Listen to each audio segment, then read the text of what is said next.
Hello friends and my student, welcome to my YouTube channel. इस class में मैं आपसे किसी भी टॉपिक के बारे में बात नहीं करूंगी, बल्कि मैं आज आपको चाइल्ड डेवलपमेंट एंड पेडागोजी से रिलेटेड कुछ मोस्ट इंपॉर्टेंट क्वेश्चंस के बारे में आपसे बात करूंगी। देन मैं इसका आंसर भी बताऊंगी।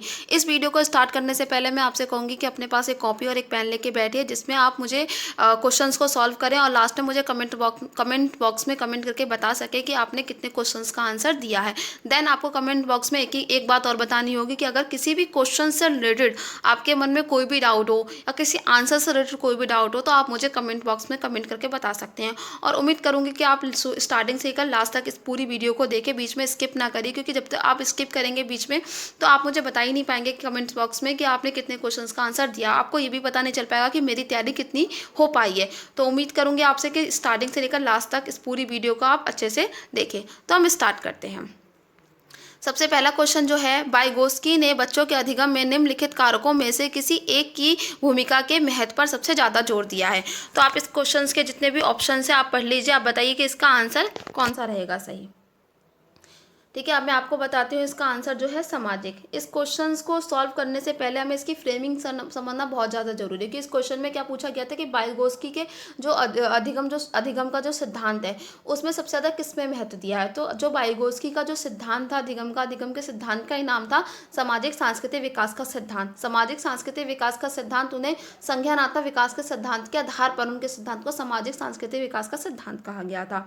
उन्होंने बताया था कि बच्चे के अंदर भाषा का विकास सामाजिक अंतःक्रिया के माध्यम से होता है, संज्ञान का विकास सामाजिक अंतःक्रिया के माध्यम से होता है। तो इसलिए वाइगोस्की ने अधिगम में सबसे ज्यादा जो भूमिका सबसे ज्यादा महत्व दिया है वो सामाजिक को दिया है, सामाजिक विकास को, सामाजिक कारक को दिया है। ठीक है, नेक्स्ट क्वेश्चन जो है, बच्चे कैसे सीख सकते हैं, निम्नलिखित में से कौन सा विकल्प इस संबंध में सत्य नहीं। अब हमें दो चीज़ हमें सोचनी है, दो चीज़ों के बारे में हमें ज़्यादा ध्यान रखना बहुत ज़्यादा जरूरी है। फर्स्ट जो है बच्चे कैसे सीख सकते हैं, जो दूसरा है कि सत्य नहीं है। इन दो चीज़ों को हम ध्यान में रखेंगे तो हम क्वेश्चन का आंसर सॉल्व कर सकते हैं। तो आप जो भी ऑप्शन है पढ़ लीजिए। से पहला जो है बच्चे कई तरीके से सीख सकते हैं, बिल्कुल सही है। बच्चे केवल कक्षा में ही सीख सकते हैं, आप ये सोचिए सही है या नहीं सही है।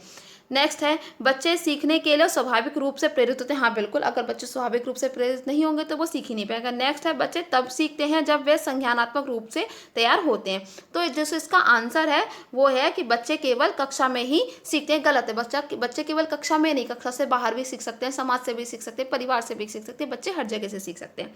अब हम नेक्स्ट क्वेश्चन की बात करते हैं, थर्ड क्वेश्चन। एक विकलांग बच्चा पहली बार विद्यालय आता है तो एक शिक्षक को निम्नलिखित में से क्या करना चाहिए। अब हम इस क्वेश्चन को सॉल्व करने से पहले हम कहेंगे कि एक बच्चा जो है वो विकलांग है, फर्स्ट बार विद्यालय है, और शिक्षक की क्या भूमिका होगी। तो आप इस आंसर्स को जो ऑप्शन है वो पढ़िए। उसकी विकलांगता के अनुसार उसे एक विशेष स्कूल में भेजना चाहिए। आप सोचिए सही है गलत है, बिल्कुल गलत है।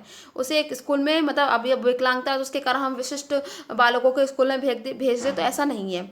अन्य छात्रों से उसे दूर रखना चाहिए, बिल्कुल गलत है, अन्य छात्रों से दूर नहीं रखना चाहिए। सबसे पहले एक प्रवेश परीक्षा का संचालन करना चाहिए, बिल्कुल गलत है। वो बच्चा आएगा तो हम सबसे पहले ये नहीं कि उसको हम बैठेंगे, इसकी योग्यता जानेंगे, क्षमता जानेंगे, इसको जानने के लिए जरूरी नहीं है कि हम प्रवेश परीक्षा ही लें। नेक्स्ट है सहयोगी योजना विकसित करने के लिए बच्चे के अभिभावकों के साथ चर्चा करनी चाहिए। तो इसका आंसर ये सही है। जैसे कि जब बच्चा आता है, विकलांग बच्चा आता है, तो उसके पेरेंट्स से हम बातचीत करके जान सकेंगे कि इसमें मानसिक विकास बच्चे का कितना है, बच्चे को किस चीज़ से गुस्सा आता है, किस चीज़ से नहीं आता, उसकी बुद्धि लब्धि कितनी है, किस तरीके से इंस्ट्रक्शन समाज योजन की भावना है या नहीं है। तो ये सब चीज़ों को हम माता पिता से बात करके हम ये चीज़ों को जान सकते हैं। नेक्स्ट हम आंसर की बात करें, क्वेश्चन की बात करें, तो दो शिक्षार्थी भाषा सीख रहे हैं, दो शिक्षार्थी हैं वो भाषा सीख रहे हैं। एक शिक्षार्थी जो अपनी मातृभाषा सीख रहा है, दूसरा शिक्षार्थी उसी भाषा को दूसरी भाषा के रूप में सीखता है। दोनों किस प्रकार की गतिविधि समान रूप से करेंगे। अब इसमें नॉर्मल बात की गई है कि दो शिक्षार्थी हैं जो भाषा सीख रहे हैं, जिसमें एक शिक्षार्थी है वो क्या कर रहा है, अपनी मातृभाषा सीख रहा है। दूसरा शिक्षार्थी क्या है, इसी के द्वारा सिखाई गई मातृभाषा को सीख रहा है। अब इसी के द्वारा सीखा जो ये भाषा सीखा उसी की भाषा को सीख रहा है, किस भाषा के रूप में, दूसरी भाषा के रूप में। तो दोनों किस प्रकार की गतिविधि कर रहे हैं, विकासमतात्मक, क्योंकि दोनों में ही डेवलपमेंट हो रहा है। जो पहला है वो अपनी मातृभाषा सीख रहा है तो उसका विकास हो रहा है, उसके द्वारा सीखी हुई भाषा को दूसरा व्यक्ति दूसरी भाषा के रूप में सीख रहा है तो उसका भी विकास हो रहा है। तो इस प्रकार से ये विकासात्मक रूप में गतिविधि कर रहे हैं। नेक्स्ट हम बात करें, निम्नलिखित विकल्पों में से कौन सा विकल्प एक बच्चे की सामाजिक मनोवैज्ञानिक आवश्यकता से संबंधित नहीं है। अब इस क्वेश्चन का आंसर देने के लिए आपको दो चीज़ों को ध्यान में रखना जरूरी है। एक तो यह है सामाजिक मनोवैज्ञानिक आवश्यकता। इस क्वेश्चन में देखेंगे कि ऐसा कौन सा ऑप्शन है जो सामाजिक मनोवैज्ञानिक आवश्यकता से संबंधित है। अब देखेंगे कौन सा नहीं है, इन दोनों में से हम किसी को भी देख सकते हैं। तो सबसे जो फर्स्ट ऑप्शन संगति की आवश्यकता, ये सामाजिक मनोवैज्ञानिक आवश्यकता से संबंधित। दूसरा है प्रशंसा या सामाजिक अनुमोदन की आवश्यकता, ये भी संबंधित है, ये भी संबंधित है। भावनात्मक सुरक्षा की आवश्यकता, ये भी संबंधित है। नियमित रूप से शरीर से अपशिष्ट पदार्थों का बाहर निकलना, ये नहीं है। तो इस प्रकार हम कह सकते हैं कि ये आंसर नहीं है इसका, ये भी इसका राइट आंसर नहीं है, ये भी इसका राइट आंसर नहीं है। जो राइट आंसर की हम बात करें, राइट आंसर इसका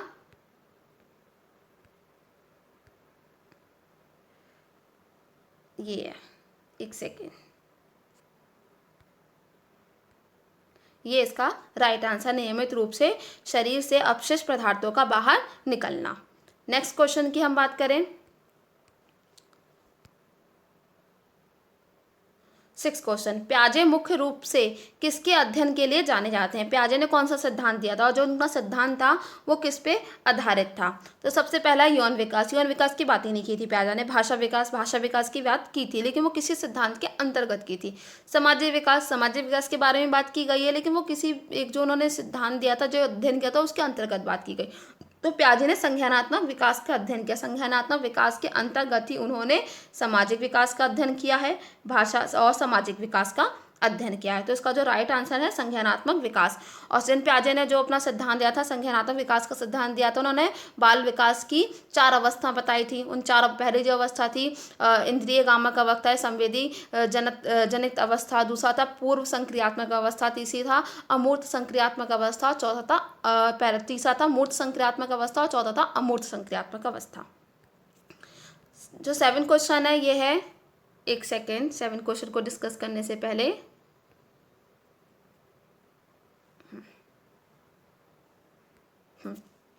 7 क्वेश्चन है, क्रिया प्रसूत अनुकूलन सिद्धांत का प्रतिपादन। अब क्रिया प्रसूत अनुकूलन सिद्धांत का प्रतिपादन किसने किया, तो ये बताइए इसके बारे में। जो क्रिया प्रसूत अनुकूलन सिद्धांत का जो प्रतिपादन जो किया था, स्कीनर ने किया था। स्कीनर ने क्रिया प्रसूत अनुकूलन सिद्धांत का प्रतिपादन किया है। जो पावलव है, पावलव ने शास्त्रीय अनुबंध क्लासिकल कंडीशन थ्योरी के बारे में बताया। थॉर्नडाइक ने त्रुटि और प्रयास का सिद्धांत दिया है। कोलर ने सूच का सिद्धांत दिया। तो इस प्रकार इनके सिद्धांत अलग अलग है, लेकिन जो स्कीनर का सिद्धांत है क्रिया प्रसूत अनुकूलन का सिद्धांत, जिन्होंने चूहे पे प्रयोग किया था। अब नेक्स्ट क्वेश्चन की बात करते हैं हम। नेक्स्ट क्वेश्चन है, अल्बर्ट बंडूरा निम्नलिखित में से किस सिद्धांत से संबंधित है। अल्बर्ट जो बंडूरा थे, उन्होंने किस सिद्धांत के बारे में, आप इसके ऑप्शंस को पढ़ लीजिए।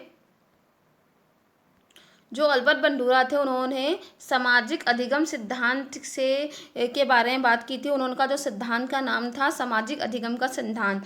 उन्होंने 1969 से 71 के बीच में सामाजिक अधिगम का सिद्धांत दिया था। और उन्होंने ये सिद्धांत दिया था जैसे कि व्यवहार में परिवर्तन के जो नियम के बारे, इस सिद्धांत के अंतर्गत उन्होंने व्यवहार में परिवर्तन के नियमों के बारे में बताया था और संज्ञानात्मक मनोविज्ञान का विश्लेषण किया था। उन्होंने कहा था कि बालक में संज्ञानात्मक विकास किस किस प्रकार से होता है, उनके सामाजिक व्यवहार में किस किस प्रकार से परिवर्तन आता जाता है और सामाजिक अधिगम के माध्यम से वो अपने व्यवहार में किस प्रकार से परिवर्तन ला सकते हैं। तो इसके बारे में अल्बर्ट बंडूरा ने बताया है। इनके सिद्धांत का नाम भी सामाजिक अधिगम का सिद्धांत। नेक्स्ट क्वेश्चन है, मानसिक आयु का प्रत्यय दिया था। मानसिक आयु का प्रत्यय किसने दिया था, बिने और साइमन ने दिया है। मानसिक आयु का प्रत्यय बिने और साइमन ने मतलब मानसिक आयु का प्रत्यय दिया था। और ये जो मानसिक आयु का था प्रत्यय, इसमें बालक की मानसिक आयु से तात्पर्य है बुद्धि लब्धि। बुद्धि लब्धि को ज्ञात करने के लिए एक सूत्र भी दिया था, इसका नाम है वास्तविक आयु बटा मानसिक आयु इंटू 100 ये सूत्र दिया था। वास्तविक आयु मतलब जन्म से लेकर अब तक की बच्चे की कितनी आयु है, उसका हम मानसिक आयु से देखते हैं। मानसिक आयु से देखने के बाद हम उसका 100 से इंटू करके हम जो भी आयु निकलेगी वो बुद्धि लब्धि पे मानी जाती है। तो उनका ये सिद्धांत था। बिने और साइमन ने मानसिक आयु का प्रत्यय दिया था। अब नेक्स्ट हम बात करेंगे 10th क्वेश्चन की। थॉर्नडाइक के अनुसार कौन सा नियम सीखने का नियम नहीं है? थॉर्नडाइक ने अपने जो उनका जो एक सिद्धांत, उसकी थ्योरी थी प्रयास और त्रुटि का सिद्धांत। प्रयास और त्रुटि के सिद्धांत के अंतर्गत उन्होंने कुछ नियम बताए थे। उनके 8 नियम थे। 8 नियम थे जिसमें 3 मुख्य नियम थे और जो 5 थे वो गौण नियम थे। इतनी मैंने आपको हिंट दे दिया। आप सॉल्व करके बताइए इसमें कि कौन सा आंसर इसका सही है, कौन से नियम से संबंधित नहीं है। जो तनाव है, तनाव थॉर्नडाइक के सीखने के नियम से संबंधित नहीं है। तत्परता का सिद्धांत है, प्रभाव का सिद्धांत है और अभ्यास का सिद्धांत है। 11 क्वेश्चन। संबंध प्रतिक्रिया सिद्धांत में पावलर ने दिया था। पावलर ने जो संबंध प्रतिक्रिया का जो सिद्धांत है किस पर आधारित था, मतलब किस पे किया था उन्होंने ये प्रयोग? तो उन्होंने जो पावलोव ने अपने सिद्धांत में कुत्ते पर प्रयोग किया था। उन्होंने जो एक्सपेरिमेंट किया था वो कुत्ते पर किया था। उन्होंने कुत्ते की लार पे किया था कि स्वाभाविक क्रिया और अस्वाभाविक क्रिया का पता लगाया था। जो लेकिन बिल्ली पर प्रयोग किया था थॉर्नडाइक ने, बंदर पे प्रयोग किया था कोलर ने और चूहे पे प्रयोग किया था स्किनर ने। तो इस प्रकार से पावलर ने जो प्रयोग किया था वो कुत्ते पे प्रयोग किया था। नेक्स्ट क्वेश्चन है, सूज द्वारा सीखने के सिद्धांत का प्रतिपादन किसने किया है? बताइए। कोलर ने, थॉर्नडाइक ने, बुद्धब्रत ने या पावलर ने? इस सिद्धांत का प्रतिपादन कोलर ने किया है। कोलर ने अपनी थ्योरी में एक थ्योरी दी थी जिसका नाम था सूज तथा अंतःक्रिया का सिद्धांत, जिसमें उसने चिंपैंजी का जिसमें उन्होंने चिंपैंजी पर प्रयोग किया था, जिसके माध्यम से उन्होंने बताया था कि व्यक्ति जो है अपनी सूझबूझ का प्रयोग करके भी अधिगम कर सकता है। जो नेक्स्ट क्वेश्चन है वो है कार्य को प्रारंभ करने, जारी रखने और नियमित करने की प्रक्रिया। ये एक डेफिनेशन है, एक डेफिनेशन के अकॉर्डिंग बताई गई है जिन्होंने बताई थी। जिस डेफिनेशन जिसने दी थी उस पर्सन का नाम है गुड। तो गुड के अनुसार ये डेफिनेशन है जिसमें उन्होंने कहा था कार्य को प्रारंभ करने का, जारी रखने या नियमित करने की प्रक्रिया को हम अभिप्रेरणा कहते हैं। तो इसका जो राइट आंसर है वो है अभिप्रेरणा। जो नेक्स्ट क्वेश्चन है विस्मृति कम करने का उपाय। सीखने की त्रुटिपूर्ण विधि बिल्कुल नहीं। इसके माध्यम से तो विस्मृति सबसे ज़्यादा होगी। सीखने में कमी बिल्कुल नहीं। स्मरण करने में कम ध्यान देना बिल्कुल नहीं। इसका जो राइट आंसर है वो है पाठ पुनरावृत्ति। पाठ की पुनरावृत्ति के माध्यम से हम स्मृति अधिक से अधिक जो भी चीज़ हमने याद किया, जो भी चैप्टर याद किया, जो भी हमने पढ़ा है वो उसको अपने माइंड में काफ़ी समय तक रख सकते हैं। जितना हम रिवाइज करेंगे या रिवीजन करेंगे उतना ही हम किसी भी चीज़ को अच्छे से प्रिपेयर कर सकते हैं। तो इसमें से सबसे जो मतलब कम करने वाले जो उपाय है वो है पाठ की पुनरावृत्ति। जो नेक्स्ट क्वेश्चन है क्रोध व भय प्रकार है। क्रोध व भय किसका प्रकार है? संवेग का, अभिप्रेरणा का, परिकल्पना का या मूल प्रवृत्ति का? ये जो प्रकार है संवेग का। मैकडूगल ने 14 संवेगों के बारे में बताया। 14 संवेग के बारे में बताया था, जिसमें से एक संभय है भय और क्रोध। तो उन्होंने मैकडूगल ने संवेग के 14 प्रकारों के बारे में बताया है। तो इसका राइट। और जो संवेग वैसी जटिल प्रक्रिया होती है जिससे कि जो व्यक्ति की समस्त भावनाओं को या संवेग को उथल पुथल करके रख देती है, या फिर जो संवेग को कहते हैं उत्तेजना अवस्था का नाम ही संवेग है। अब नेक्स्ट क्वेश्चन की बात करते हैं। दूसरे व्यक्ति के बाह्य व्यवहार की नकल। दूसरे व्यक्ति के बाह्य व्यवहार की नकल क्या कहलाती है? सीखना, कल्पना, चिंतन या अनुकरण। अनुकरण के माध्यम से ही व्यक्ति सबसे ज़्यादा सीखता है। जैसे कि एक व्यक्ति ने कुछ बोला, ठीक उसकी कॉपी करके नकल करके दूसरे बच्चे को सबसे ज़्यादा अनुकरण विधि के माध्यम से ही सिखाया जाता है छोटे बच्चे को। नेक्स्ट क्वेश्चन है यदि पूर्व ज्ञान व अनुभव नए प्रकार के सीखने में सहायता करते हैं तो उसे क्या कहते हैं? सकारात्मक प्रशिक्षण स्थानांतरण, नकारात्मक प्रशिक्षण स्थानांतरण या प्रशिक्षण स्थानांतरण या सीखना। तो इस प्रकार से कह रहे हैं कि पूर्व ज्ञान मत के आधार पर उसे नवीन ज्ञान की प्राप्ति और या पूर्व ज्ञान का अर्जन कर रहा है, जिससे जो उसका पूर्व ज्ञान का जो अर्जन है वो नवीन ज्ञान के अर्जन में सहयोग प्रदान कर रहा है। तो कहलाता है positive transfer of learning. Next जो क्वेश्चन है हल का सिद्धांत निम्नलिखित में से किसकी व्याख्या करता है? अधिगम में अभिप्रेरणा की भूमिका, बुद्धि की प्रकृति, मूल्यों का विकास या किशोरों का मनोविज्ञान। तो इसमें जो हल थे, आपको सबको पता, हल की डेफिनेशन दी है कि किशोर अवस्था तूफानी अवस्था है, किशोर अवस्था संघर्ष, तूफान तथा विद्रोह की अवस्था मानी जाती है। और हली एक ऐसे व्यक्ति थे जिन्होंने अमेरिका में पहले पहल एक मतलब किशोरों का पर के किशोरों के विज्ञान का अध्ययन किया था, जिसमें उन्होंने बताया था कि जो किशोर अवस्था संघर्ष और तूफान की अवस्था है और ये एक प्रकार की तूफानी अवस्था मानी गई है। तो जो इन्होंने किशोर हल का जो सिद्धांत है वो किशोरों का मनोविज्ञान की व्याख्या करता है। नेक्स्ट क्वेश्चन है, मानव व्यक्ति के मनोलैंगिक विकास को निम्नलिखित में से किसने महत्व दिया है? किसने महत्व दिया है मानव व्यक्ति के मनोलैंगिक विकास को? आप सभी इस क्वेश्चन का आंसर जानते होंगे, अच्छे से आप पढ़ लीजिए। फ्राइड, जो फ्राइड थे उन्होंने मनोलैंगिक विकास के बारे में बात की है, उसको सबसे ज़्यादा महत्व दिया है। उन्होंने मनोलैंगिक विकास में 3 चीज़ों को बताया था। एक तो था इड, इनका पूरा नाम है सिगमंड फ्राइड। इड, ईगो और सुपर ईगो।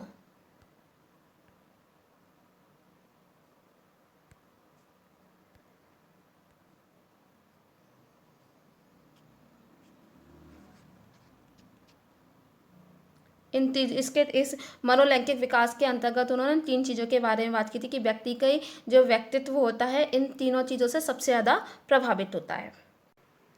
नेक्स्ट क्वेश्चन है, व्यवहारिक क्षमता में वह सापेक्ष स्थायी परिवर्तन जो कि प्रचलित अभ्यास का परिणाम होता है उसे क्या कहते हैं?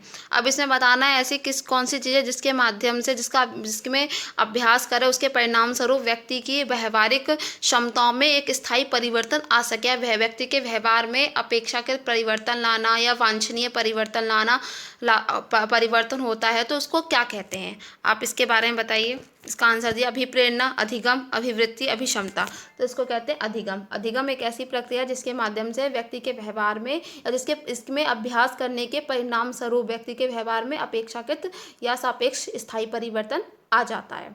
नेक्स्ट क्वेश्चन की बात करें तो उसमें ये क्वेश्चन है, जब मानव शरीर के एक भाग को दिए गए प्रशिक्षण का अंतरण दूसरे भाग में हो जाता है तो उसे क्या कहते हैं? जैसे कि हम बताएंगे जब व्यक्ति के किसी एक अंग में प्रशिक्षण दे रहे हैं, व्यक्ति को किसी एक अंग में प्रशिक्षण दे रहे हैं तो दूसरे अंग अपने आप ही उस प्रशिक्षण के आधार पर दूसरा अंग भी अपने आप ही कार्य करने लगता है या उस प्रशिक्षित हो जाता है। तो एक मतलब मानव शरीर के एक भाग में प्रशिक्षण देने का अंतराल दूसरे भाग में देखने को मिलता है तो उसे हम क्या कहेंगे? पहला है क्षैतिज अंतराल, दूसरा ऊर्ध्व अंतराल, तीसरा द्विपार्श्विक अंतराल, चौथा है उपरोक्त में से कोई नहीं। तो इसका राइट आंसर है द्विपार्श्विक अंतराल। इसमें ये होता है कि जैसे कि मानव का जो शरीर होता है 2 अंगों में विभाजित होता है, दाएं और बाएं। तो जैसे कि मान के चलते अगर हाथ से लिखने के कौशल का व्यक्ति को प्रशिक्षण दिया जा रहा है दाएं हाथ से लिखने का, तो बाएं हाथ अपने आप ही कार्य करने लगता है। अगर बाएं हाथ से लिखने का व्यक्ति को प्रशिक्षण दिया जा रहा है तो दाएं हाथ से ही व्यक्ति अपने आप ही लिखने लगता है। तो इस प्रकार से इसको द्विपार्श्विक अंतरण कहते हैं। जो नेक्स्ट क्वेश्चन है, डिस्लेक्सिया संबंधित है। डिस्लेक्सिया किससे संबंधित है? लेखन संबंधी समस्या से संबंधित है, पढ़ने संबंधी समस्या से संबंधित है, या वाक क्षमता संबंधित समस्या से संबंधित है, अभिव्यक्ति संबंधित समस्या से संबंधित है? जो डिस्लेक्सिया है वो पढ़ने संबंधी समस्या से संबंधित है, लेकिन जो लेखन संबंधी समस्या है वो डिस्ग्राफिया से संबंधित है। वाक संबंधी जो समस्या है वो अफ्रेजिया से संबंधित है, और जो वाक संबंधी समस्या डिस्प्रैक्सिया से संबंधित है। जो अभिव्यक्ति संबंधी समस्या है अफ्रेजिया से संबंधित है। तो इस प्रकार से कुछ क्या कहते हैं दोष होते हैं जो अधिगम के जो अधिगम अक्षमता होती हैं जो इस प्रकार से संबंधित है एक दूसरे से। नेक्स्ट जो क्वेश्चन है, छात्रों के अवांछित व्यवहार के संशोधन हेतु सबसे प्रभावी विधि कौन सी है? उसके माता पिता को सूचित करना। अगर छात्र अवांछनीय व्यवहार का प्रदर्शन कर रहा है, उसका व्यवहार या अवांछित है, तो सब उसके व्यवहार में चेंज लाने के लिए सबसे पहले कौन सी विधि को अपनाना चाहिए? उसके माता पिता को सूचित करना चाहिए, उसे नज़रअंदाज कर देना चाहिए, या फिर हम ये कहें अवांछित व्यवहार के के कारणों का पता लगाकर उसके व्यवहार में सुधार करने का प्रयास करना चाहिए, उसे कक्षा से बाहर निकाल देना चाहिए। तो इसका सबसे जो प्रभावी जो आंसर होगा यही होगा कि वांछित व्यवहार के कारणों का पता लगाकर उसके व्यवहार में सुधार करना चाहिए, उसके व्यवहार में सुधार करने के प्रयास करने चाहिए। ये नहीं करेंगे, कक्षा से बाहर नहीं निकाल देंगे, उसे नज़रअंदाज भी नहीं करेंगे, ना ही उसके माता पिता को सूचित कर सकते। ये उत्तम या फिर प्रभावी विधि नहीं मानी। ये भी विधियां हैं लेकिन प्रभावी और अच्छी विधि नहीं मानी जा सकती। नेक्स्ट क्वेश्चन है, निम्नलिखित में से कौन सा विकल्प बच्चों के अधिगम में सुधार करने के लिए अधिक उपयुक्त है? तो जो पहला ऑप्शन है, शिक्षक को विभिन्न उपकरणों का प्रयोग कर विषय का स्पष्टीकरण देना चाहिए। नेक्स्ट है, नियमित मूल्यांकन परीक्षा आयोजित की जानी चाहिए।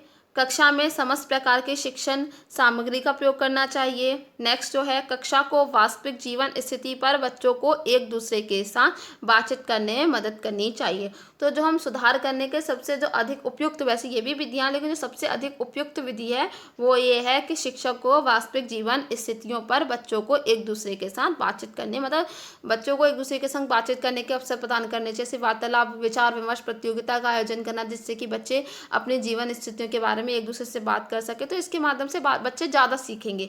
टीचर उदाहरण देंगे, स्पष्टीकरण करेंगे तो भी बच्चा सीखेगा, लेकिन इतना इफेक्टिव नहीं होगा। नेक्स्ट जो है कि नियमित मूल्यांकन परीक्षा का आयोजन करके भी व्यक्ति के अधिगम में सुधार नहीं लाया जा सकता। व्यक्ति का, मान लो जो मन बुद्धि वाले बालक है वो अधिगम में इतनी रुचि नहीं ले रहे हैं, तो उनको स्पष्टीकरण उदाहरण देंगे, इतना ज़्यादा समझ में नहीं आएगा, ना उनके अधिगम में सुधार आ पाएगा। लेकिन जो शिक्षक बच्चों को वास्तविक जीवन के में की स्थितियों के संदर्भ में एक दूसरे को बातचीत करने के लिए मदद करेगा, प्रेरित करेगा, मोटिवेशन देगा, तो बच्चे में ज़्यादा सुधार आ सकता है।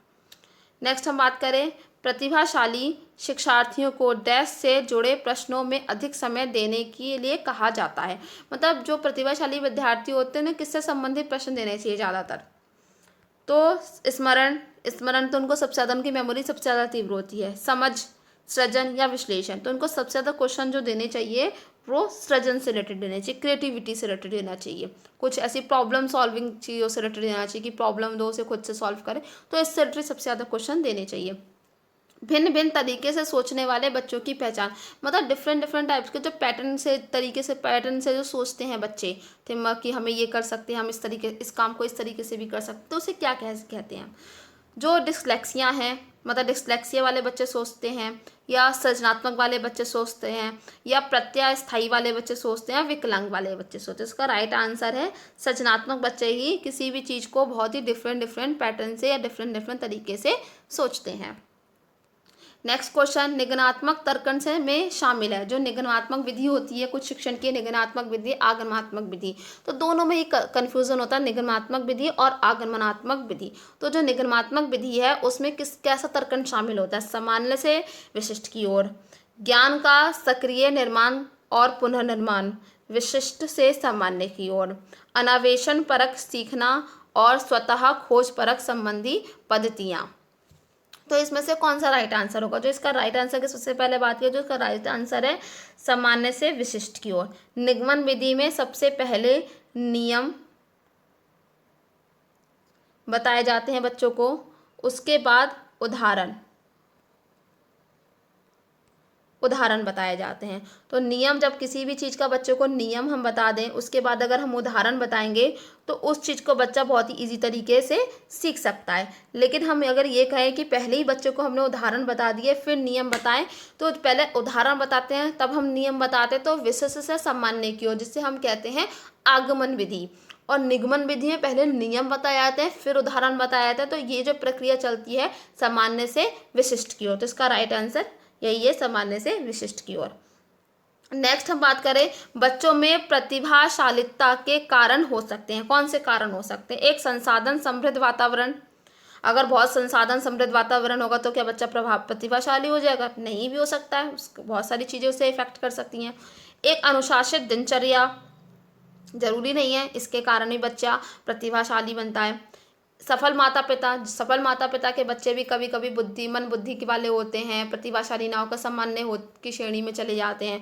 तो सबसे ज़्यादा जो कारण है अनुवांशिकता भी कारण, अभी सब में अलग अलग चीज़ में आएगी। अनुवांशिकता तथा वातावरण के बीच एक अंतःक्रिया, अगर अनुवांशिकता और वातावरण दोनों के बीच में अंतःक्रिया होगी तभी बच्चा प्रतिभाशालिता बन सकता है। और बच्चे में प्रतिभाशालिता का गुण होना का सबसे बड़ा कारण यही है, अनुवांशिकता और वातावरण के बीच में अंतःक्रिया होना।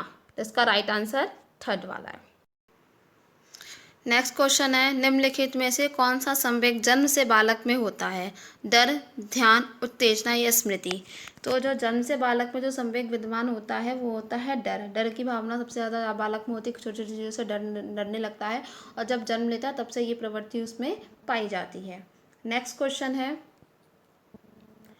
बुद्धि शब्द का प्रयोग डैश परिवर्तनों के लिए तथा विकास शब्द का प्रयोग डैश परिवर्तनों के साथ साथ परिवर्तनों के लिए किया भी होता है। मतलब कहने का तात्पर्य है कि बुद्धि शब्द का प्रयोग किसके लिए, मैंने बताया था बुद्धि विकास के बारे में। तो बुद्धि जो शब्द का प्रयोग है वो हम ज़्यादातर परिणामात्मक परिवर्तनों के लिए करते हैं, लेकिन विकास शब्द का प्रयोग परिणामात्मक परिवर्तनों के साथ साथ व्यवहारिक परिवर्तनों के लिए भी किया जाता है। तो इसका राइट आंसर यही है, परिणामात्मक व्यवहारिक। बुद्धि शब्द का प्रयोग मैंने आपको बताया था, बुद्धि क्या है, क्वांटिटेटिव है या क्वालिटेटिव है? क्वांटिटेटिव होती है बुद्धि, लेकिन जो विकास होता है क्वांटिटेटिव और क्वालिटेटिव दोनों होता है। बुद्धि जो विकास को हम मेजर भी कर सकते हैं और उसमें चेंजेस भी देख सकते हैं, लेकिन जो बुद्धि होती है बुद्धि को हम केवल माप सकते हैं, और विकास को हम माप भी सकते हैं और उसके व्यवहार को भी हम बिहेवियरल एस्पेक्ट्स को भी देख सकते हैं। तो उनके गुण को भी देख सकते हैं और उसका मापन भी कर सकते हैं। इस प्रकार से उसका जो राइट आंसर है वो थर्ड वाला है। तो उम्मीद है कि आपको ये सारे क्वेश्चन बहुत अच्छे से समझ में आए होंगे। अगर आपको कोई भी डाउट हो तो आप मुझे कमेंट बॉक्स में कमेंट करके बता सकते हैं। किसी भी क्वेश्चन से रिलेटेड कोई डाउट हो, किसी भी आंसर से रिलेटेड कोई डाउट हो तो आप मुझे कमेंट बॉक्स में कमेंट करके बता सकते हैं। और आप मुझे ये भी बताइएगा कि आपने कितने मार्क्स गेन किए हैं। Thank you. मिलते हैं नेक्स्ट सेक्शन में। क्वेश्चंस इससे तो इस बार मैं क्वेश्चंस लेकर आई थी, इसका जो लेवल था इतना डिफिकल्ट नहीं था, लेकिन जो नेक्स्ट बार मैं क्वेश्चंस लेकर आऊँगी उसका लेवल थोड़ा डिफिकल्ट होगा। Thank you.